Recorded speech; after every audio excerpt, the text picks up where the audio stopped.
Guys, like, comment, subscribe, share the video, especially if you love college football as much as I do. I wanted to talk about this bet that I have with Uncle Lou with Florida State versus Alabama. He actually has Alabama winning. I have Florida State, and I'll tell y'all why.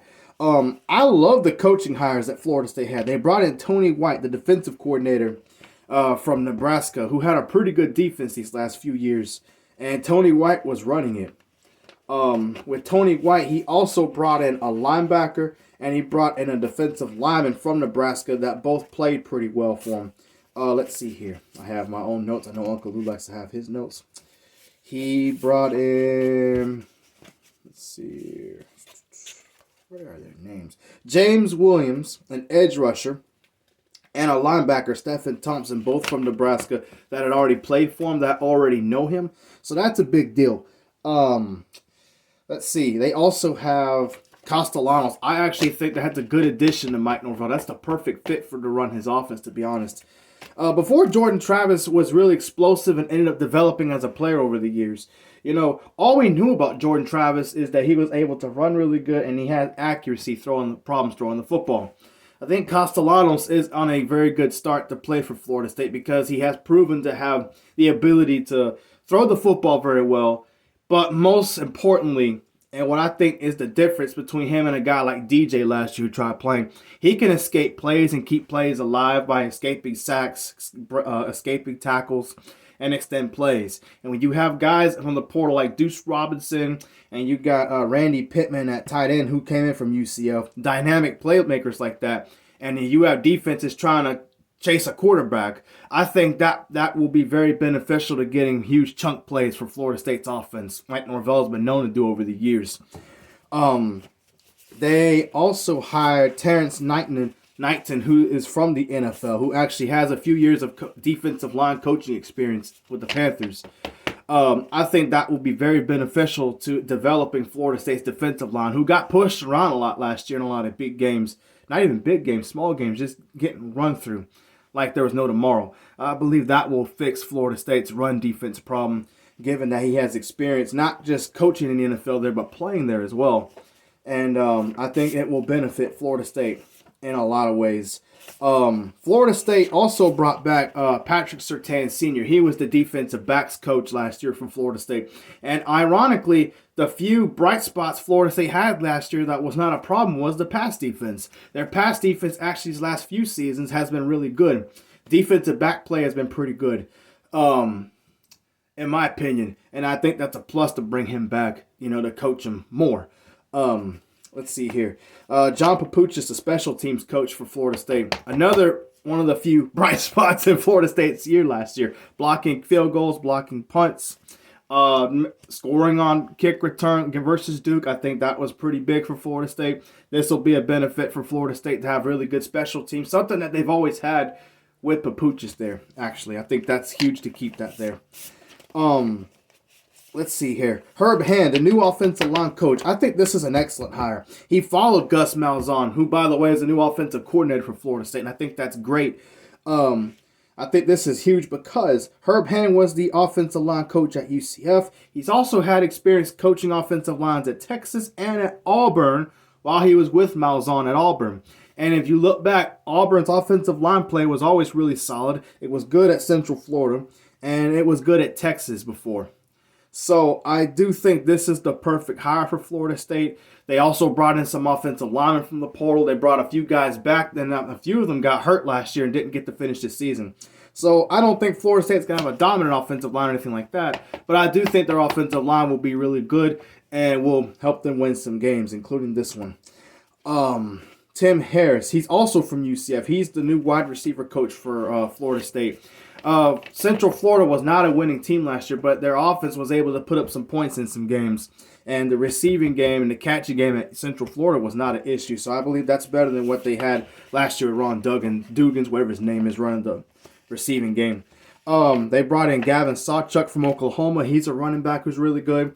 I think Florida State's backfield will be really good with Cam Davis coming back from last year, who got some experience as a true freshman playing.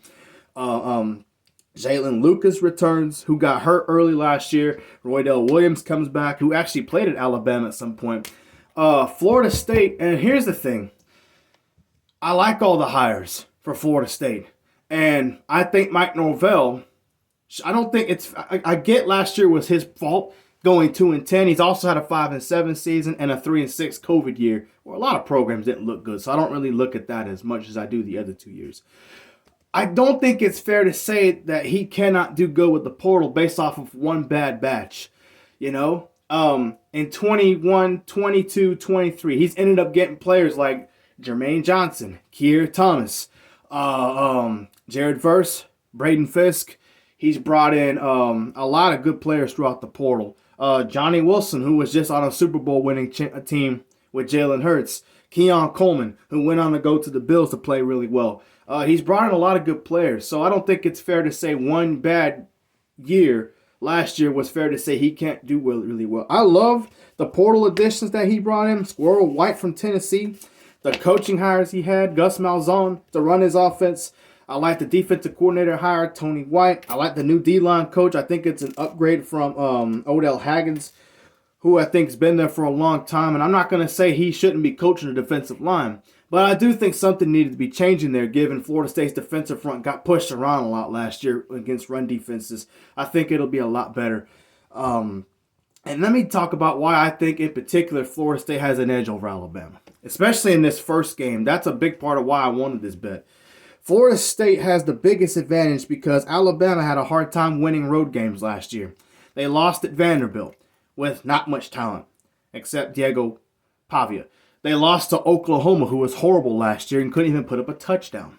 All right, and they also lost to half of a bad Michigan team. I like Michigan, so I can say that. Who did not have Colston Loveland at tight end, who did not have both their running backs, Donovan Edwards and Khalil Mullins, the main one this past year. They did not have Will Johnson at defensive back. They were missing two of their best defensive tackles, Graham and Kenneth Grant, to the NFL, who both got drafted at some point. They were missing a lot of pieces to still beat that Alabama team. And I know Milroe's not there. Some people think it's a good thing. I don't see where he was terrible at Alabama. The year before, when he had Coach Saban, he actually played really well. It was actually a big part of them pulling off that big win over over Georgia, in the SEC championship, and took them to the playoff. So I don't think he was a first round, second round quarterback or anything like that, but I do think he was a really good player, and he actually bailed Alabama out of a lot of games with Coach Saban. I'm not saying I don't think DeBoer is a good coach. I just don't know if he's quite a good fit there. Last year, going 9-4 is not good at all at Alabama because, and again, I get it if you don't have much talent playing good programs in the SEC like Alabama does every year, but they've got the most talent in the country, aside from maybe Georgia, Ohio State, Texas, those programs. But you cannot do that. Losing to Tennessee was still not very good because they've owned Tennessee in the last 18 years or so with Nick Saban. It doesn't matter. You know what I mean? Their offensive line play was not very good. They still have the same coach, and that offensive line is not going to be fixed, especially if they were winning games last year like that. And Florida State's defensive line, I believe, will be a lot better with these hires, with the players that they still have there. And Ty Sims is going to be the starter. That's not good. He was Milroe's backup. If people don't think Milroe was very good, I thought he was pretty good. What do you think he is? And okay, Keelan Russell from high school. I think the only better quarterback than him out of high school was Bryce Underwood, who's probably going to start for Michigan.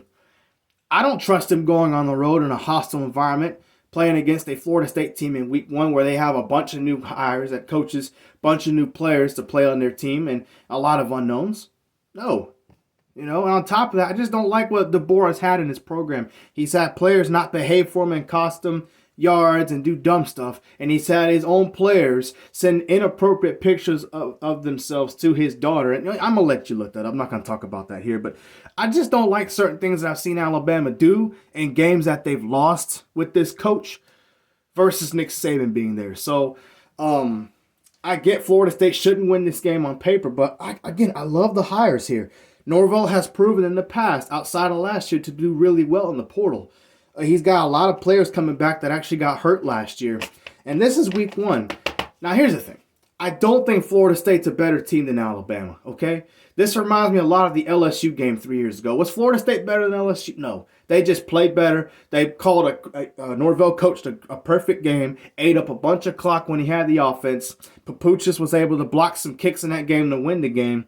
And Florida State just played better than LSU on that day. Now, if you look throughout the year, LSU was a better team than Florida State in 2022. That's a fact. I think anybody can agree with that. But a well-coached team with all the pieces, with a really good staff, a home field advantage, by the way. Again, Alabama struggles on the road. I believe that's more than enough for Florida State to pull this out and maybe win this game by more than a touchdown. They're the underdog. Nobody's picking them to win. Outside of last year, Norvell has proven to be very good against the SEC. He's beaten LSU twice. He's beaten Florida twice. He's been able to be very successful. Now, obviously, I don't think they're a great team because later on throughout the year, they'll have to play teams like Miami, Clemson, who I think is a playoff caliber team. And I don't think they'll win those games. But again, that home first game against probably a top 5 Alabama team, maybe top 10 at worst, a really good team. That's the perfect recipe for success for an upset. Give me Florida State. All they have to do offensively is eat up the clock. They got the perfect quarterback to give Alabama fits. If Jackson Arnold, that's his name from Oklahoma, right? If he can beat Alabama, Diego Pavia can beat Alabama. Michigan without a quarterback can beat them. Florida State should be able to win this game. Again, I think a lot of people are overlooking Florida State. Again, do I think Florida State's a playoff team? Do I think there's some great team? No. That's not fair to say. You can't say that because of what they had last year. But do I think they have a chance to be better than what a lot of people think to upset a top-tier team like Alabama, regardless of what history says that they haven't done it? Yeah, I think so. And if I lose, it's $100. I mean, fun fact, guys, I've actually bet Uncle Lou 3 times. I've beaten him twice. But the one loss I did have to involved Florida State, so that I might lose this one. But yeah, so we'll see what happens. But I like Florida State to win this game. As far as the score prediction, give me Florida State 31-21, something real close. I think Florida State's offense will have success with Castellanos, with the dynamic playmakers that they have at running back and wide receiver. Florida State should be able to win this game, in my opinion. Again, this is a home game for Florida State. It's just too many unknowns about Florida State that I believe will help them outside against Alabama, who we pretty much know about already. And I know they got Ryan Grubb. Guess what? To run a good offense, you got to have a good offensive line. Alabama didn't have that last year. I don't think they'll change much of that. It's the same offensive line coach. It's the same players for the most part. I'm not worried. I mean, it is what it is.